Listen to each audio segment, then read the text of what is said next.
Here's something I thought I'd never say to a camera. Let's talk about The View. Administration has an explosive relationship with the media, so this woman has work cut out for her every day. So Sarah Huckabee Sanders was on The View recently, and they pretty much treated it like a tabloid expose.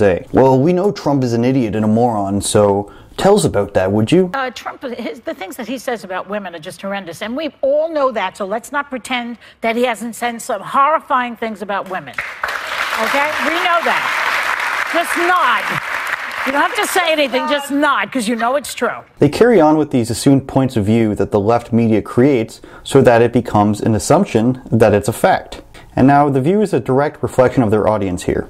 A group of people who don't really know what they're talking about, pontificating about a bunch of stories that they never really bothered to read or look into because they have this assumed place of moral high ground and assumption of truth. They always stick to these one or two stories that everybody's heard about, and specifics aren't allowed. We can't go into any real details because it's assumed what the truth is.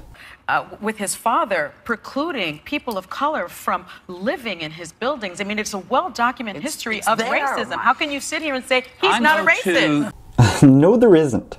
If you disagree with me, you have to tell me why. You can't just go, oh, it's well documented, so you have to go look that up for yourself. That time is over. If you're going to disagree with me, you have to tell me why. And you have to know what you're talking about. You can't just repeat something you read. You actually have to look into it and know what you're talking about. Not just do as we see in so many of these videos. Are you kidding me? Are you serious right now? I can't even talk about this, and then walk away. Are you kidding me? But he says nicer things about neo-Nazis than he does about President Obama. That's not true. No, that's not true. Yes. Did you catch that? I didn't catch it. Let's roll it again.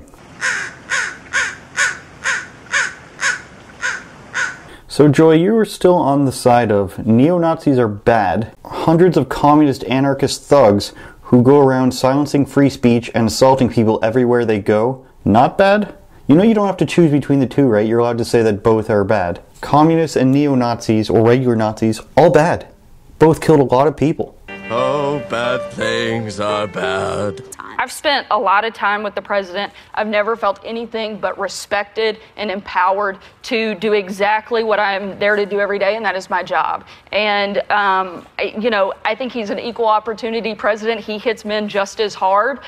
Women want equal opportunity, and this president certainly gives it to them. One, by empowering them to take on senior level positions, not just in the White House, but as a businessman, he did that. You see that by the time, and he doesn't just put milquetoast women around him. He puts strong, very outspoken women in very powerful positions. And the first time in history, we also have a female communications director. You've never had a female press secretary and a female communications director ever in the history of the White House, and we do in this one. And so I think that there are some things that he's really done to empower women, to push that agenda forward, and I think that's something that we should look at and recognize. See, now this is the part that they can't handle.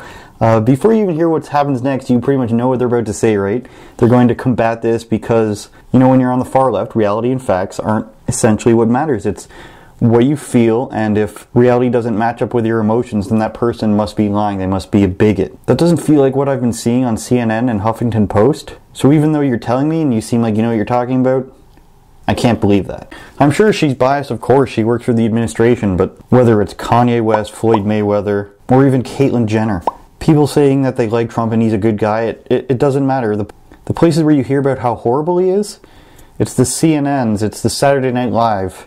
It's places where they want you to think that they're impartial and they're actually just giving it to you straight. We're like, we're fair on everything, so what we're showing you it's so ridiculous, so we have to show it to you. But they're not actually impartial. They're showing you the side that they don't like. I don't recall anyone up in arms at CNN, though, about Obama's executive orders. I don't recall any hard-hitting BuzzFeed articles about Obama bombing 7 countries at once. You just didn't hear about that in the mainstream media because it's one-sided, meanwhile pretending that it's actually objective and equal. Editorial comments from the media and a little bit more fact delivering to the American people. But my clarification here is that when he refers to the media, that's a massive group of people. Technically, we're media, they're journalists.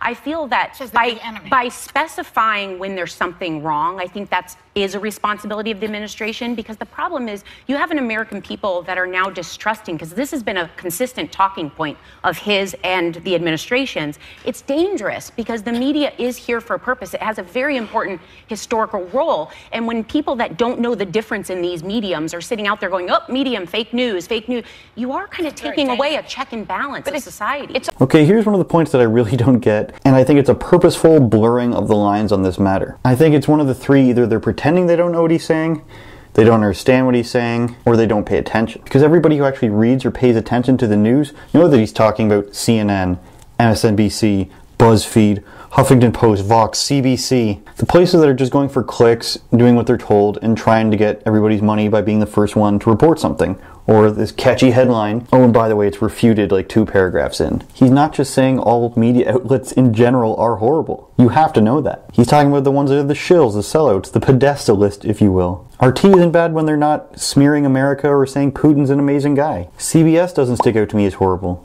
CTV News here in Canada is alright. There are left-leaning outlets who aren't completely insane social justice warriors. Supposed to not report on the fact that 95% of what he says is a lie? Well, that's...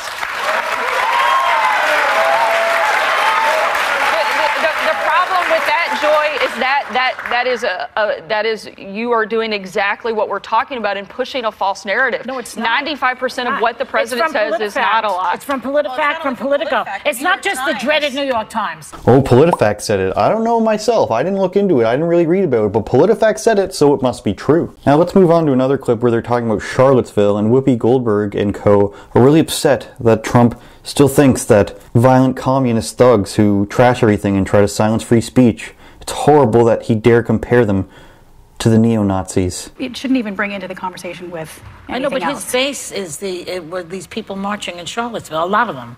Yeah. So that's his base. He has to make them happy. Well, he's not making anybody happy. Even him, cult is turning on him. And I think Antifa, it's anti-fascism.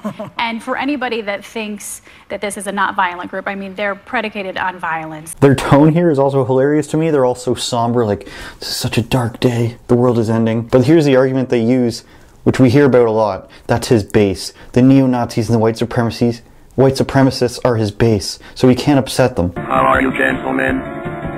All your base are belong to us. First of all, we can be if we want to be very generous, incredibly generous, and say that there's, let's say, 100,000 neo-Nazis or white supremacists spread across the United States, which there isn't, but we can be generous.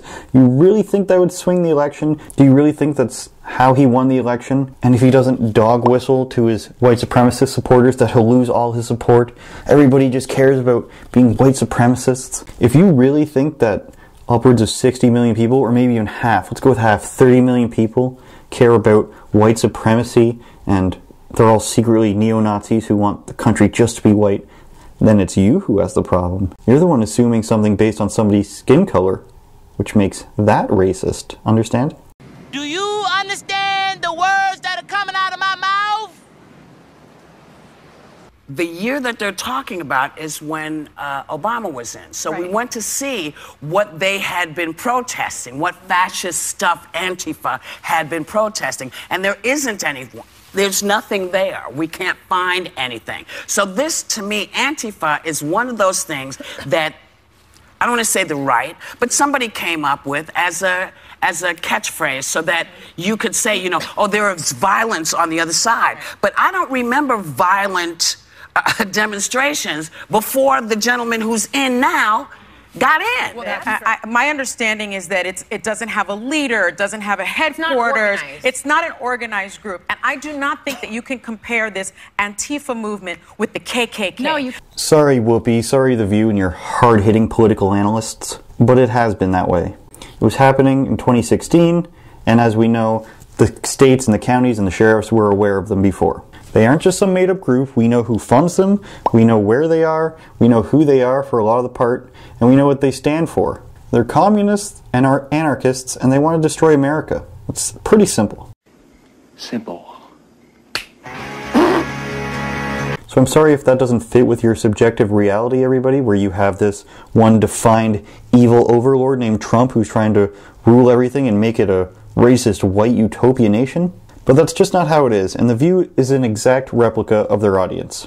They believe one-sided stories without realizing it, and completely disregard the other side of it because they believe they're on the side of truth and good. All because they're told that this is the reality and they don't want to look into it for themselves. And that's fine. If you don't want to look into things, if you don't care about news, if you want to play video games or you want to drink a cool, refreshing Bud Light, then fine. But don't make a show where you talk about stuff where you really don't even look into it. And then call yourself the people on the right side, the correct side, the good guys, the do-gooders. Everything is good versus evil, yay, we're on the right side, Democrats, equal rights, everything, blah, blah.